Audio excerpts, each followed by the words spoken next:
So you said we were not the best class you've ever had? No. Hey, Motorman here. And February 17th, we had a class strictly of YouTubers. These are people who have a YouTube channel dealing with motorcycles, and it was Megan O'Connor's idea to invite these people. Now, if you're not familiar with Meg's Motorcycle Journey, you should watch her channel. And she said, you know, people who have a motorcycle channel should be able to ride a motorcycle. They probably need some training. How about we all meet down in Florida, take your class, and maybe do a little bit of competition? I said, great idea.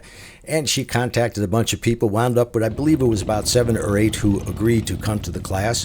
One of which, by the way, was the shade tree surgeon.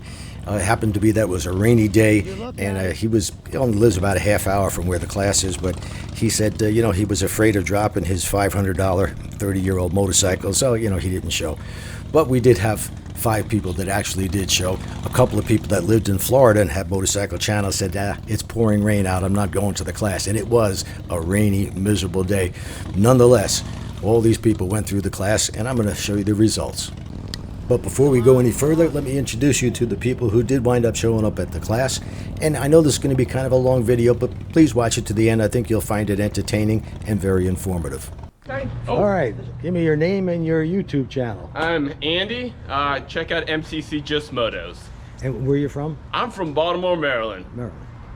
My name's Joe Goe from Ohio. My YouTube channel is Joe Goe Motorcycle Adventures. Mike? I'm Mike from Maryland with Meg. What is it? Meg's Motorcycle Journey. Did you forget the name of I our did channel? for a second. Okay, so Mike forgot the name of his own channel, but hey, he's not running the country, so. Certainly did. You call yourself Megan? Did I say Megan too? I'm doing He good. introduced me without my. And we have the She world would talk famous for an hour. Doodle on a motorcycle. Hello. I know that you've practiced. Yes.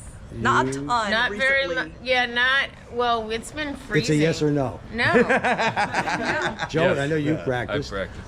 I've watched videos. Does that count? No. No. Okay, no practice. Wait, what about mental practice? Preparation. Oh, Yeah. see, thank you. Yeah, Okay, you but said I that want to too. say, Jerry, it's not very Visualize. fair that you can say that because we've had ice and snow Right. on the ground. Like Right. here, you can practice. You were here 2 years ago? I practiced since then. I haven't Oh, practiced. It's like the last I 3 haven't months. practiced. Because I never saw a single video with you Well, I practicing. know because we You didn't say do that we practice. didn't make a video. We didn't make a video, but we practiced with Lauren. We practiced with We Johnny. did. We Okay, well, it practiced. should be no problem then. You got to I breeze through haven't this. been on a motorcycle more than 4 hours since November, probably. But if you know the techniques, they stay with you.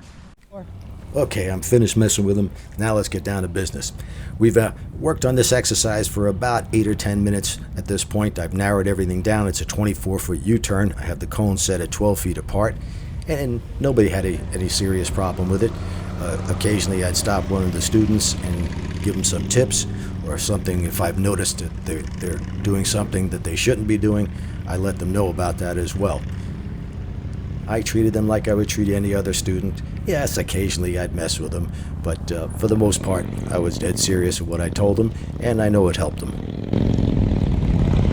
Does it feel like they're getting closer together as you get towards the end? Yeah. You know why? Because I'm looking down. You start looking down, just like the last time. Keep your head and eyes up.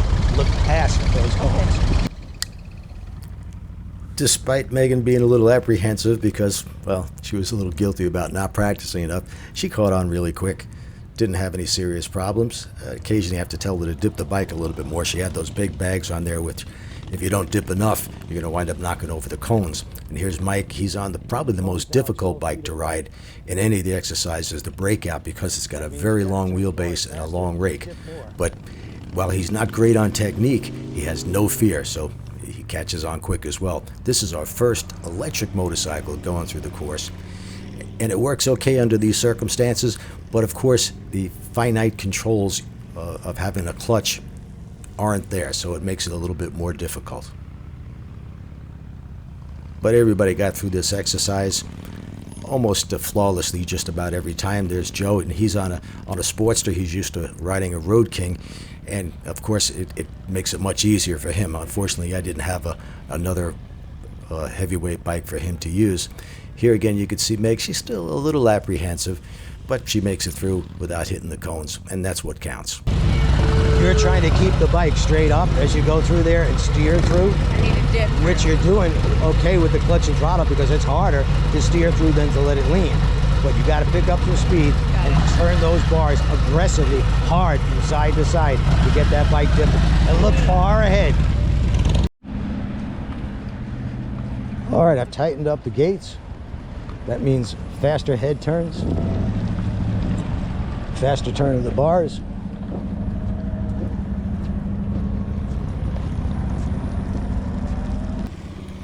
Here's Doodle on my electric light. Her head and eyes are excellent. She knows exactly where to look and when to turn her head. Even though her revs are a little bit high, I guess she's just testing my clutch.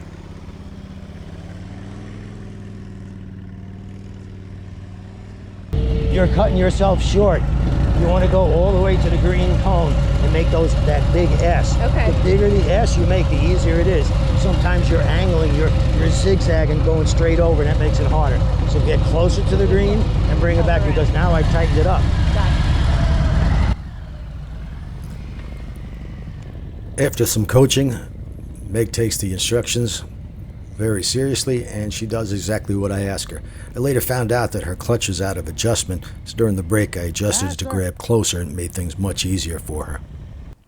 Okay, I know that it's not as much of a challenge as you're usually used to, so I'm going to make it a little tougher. I know that deep down in your soul, that's what you're saying. Can you make it a little harder? Okay. No, nobody said that. Yeah, I'm looking deep in your souls. Now I add some circles to the exercise, and it's up to me as an instructor to know when riders are ready to be pushed a little bit beyond their comfort level. That's what I do here. In fact, that's what we do through the entire class. Each exercise builds towards the next and tries to improve their skills and make it just a little bit more difficult. Get them out of that very comfortable zone of just going and making left and right turns. We just add the circles. Here, Joe Goe is on the Sportster, and it's flawless. I mean, he's leaning the bike, he's turning his head. I mean, you couldn't ask for more than that. So there was no question in my mind that he could do this simply by adding circles to the exercise. Next up, we've got Mike, and he's probably on the most difficult bike here because, like I said, it's got a really long wheelbase and a long rake and not much of a lean angle. But yet, because he has no fear and he's starting to use the techniques, turning his head and eyes, he's eased up on the brake a bit and just using clutch and throttle, and he just goes through it no problem at all.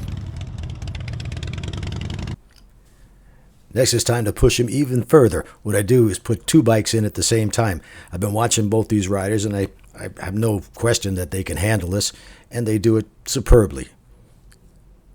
The closer the rider in the back gets, the easier it is, and if that rider simply looks at the rider in front, they get through it without a problem. Of course, I'm moving the class along much faster than normal. This is about an hour and a half into the class, again in the pouring rain, which makes things just miserable.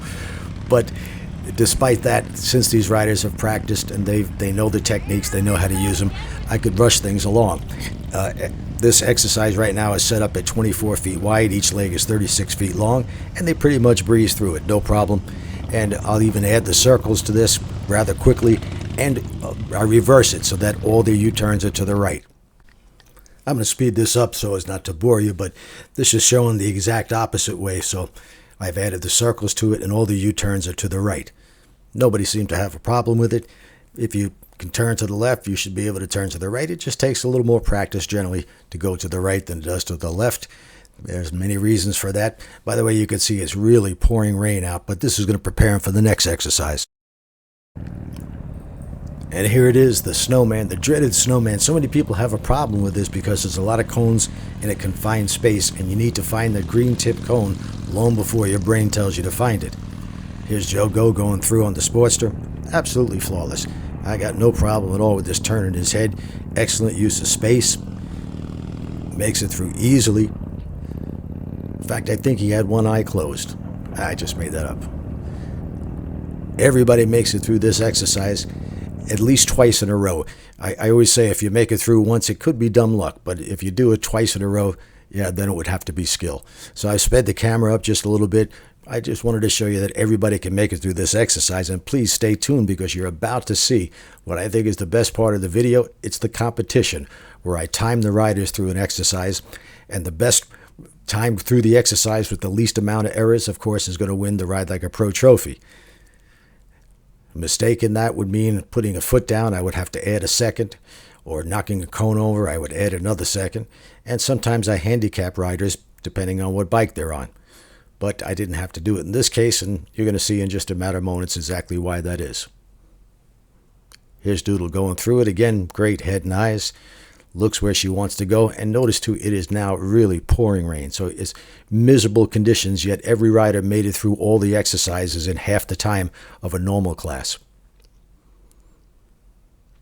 Megan, who was a little bit shy to begin with, after I adjusted her clutch, she stopped having that problem, and all is good. On the Christmas story, because you have so many. All right, pay attention. Joe Goe. Oh, sorry, Gary. This is Best Rider in the Class trophy. How you get this is you're going to go through the intersection as quickly as possible with the least amount of errors. You put a foot down, I add a second. You hit a cone, I add a second. If you go out of the leg, you're done. That's when you'll get this. So you got to earn it. But the good news is we have a second prize. Second prize is you get a picture of the person who actually won the trophy. You know, it's something. Anyway.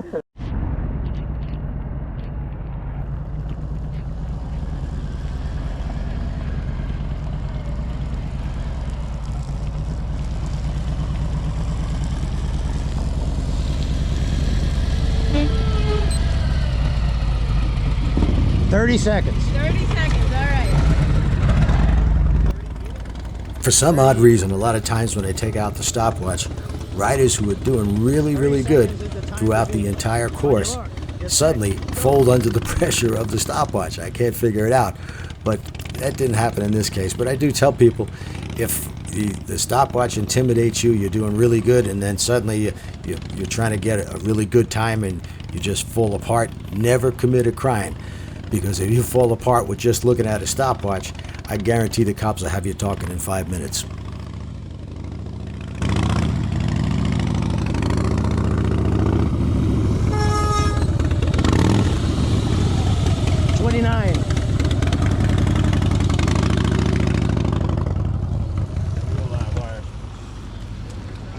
Start that thing up. It's on. On your mark, get set, go.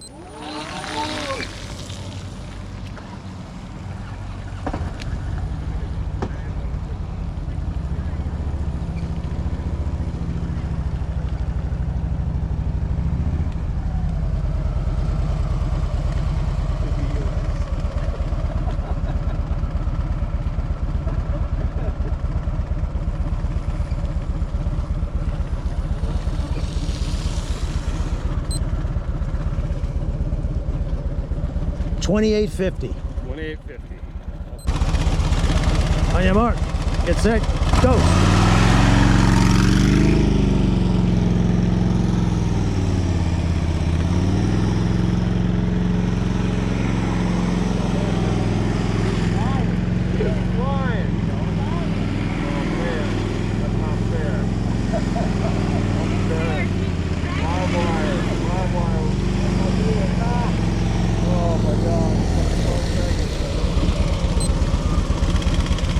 $26.34.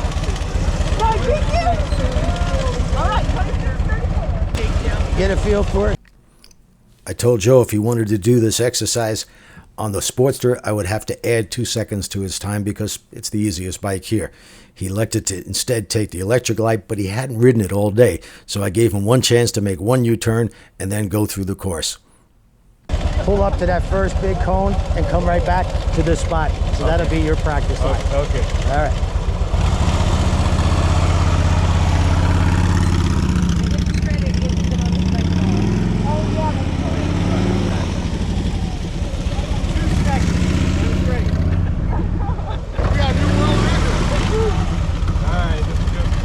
You got to go all the way to the green. All the way to the green. All right, on your mark, get set, go.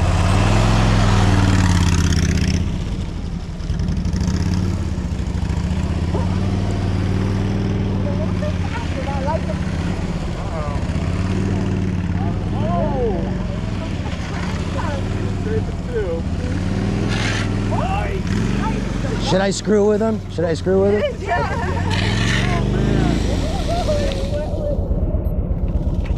29. Oh! No, I'm messing with you. 24. Hey! Oh, he got There's the winner. it. We do have a winner. Hold it up. Somebody take some pictures. So the winner was Joe Goe, and I kind of thought that would happen. Despite the fact that he hadn't been on this bike all day, this was his first time on this bike, he was still able to get on. And I mean, I did give him a practice session of about 2 seconds. I was just busting his chops, but he managed to get it through, and I think he beat Doodle by 2 seconds, if I'm not mistaken. And really, this was the first time I'd ever seen Doodle get mad. I mean, she threw our helmet on the ground and kicked it, was stomping, cursed him a few times. Nah, I'm kidding. She didn't do any of that. She was happy for him. It was really close, and everybody had a good time despite this horrible weather that we had. And, you know, it pays to practice. The more you practice, the better you're going to get. And if you have a motorcycle channel, you should be a very good rider, especially if you're telling other people what to do. So comment below. Please subscribe. Give me a thumbs up. And I hope you enjoyed this. Thanks for watching.